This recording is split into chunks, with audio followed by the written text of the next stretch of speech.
Hi friends, welcome to our channel. இந்தியாவில் மாருதி 800 காரை அறிமுகப்படுத்தி கார் சந்தையை விரிவுபடுத்தியதில் முக்கிய பங்காற்றிய சுசுகி நிறுவன முன்னாள் தலைவர் ஒசாமு சுசுகி காலமானார். அவருக்கு வயது 94.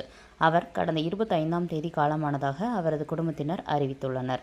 ஜப்பானின் பிரபல கார் நிறுவனங்களில் ஒன்றான சுசுகியின் தலைவராக 28 ஆண்டு காலம் ஒசாமு பதவி வகித்தார். சர்வதேச வாகன நிறுவனம் ஒன்றின் தலைவராக நீண்ட காலம் பதவி வகித்தவர் என்ற பெருமை பெற்றவர்.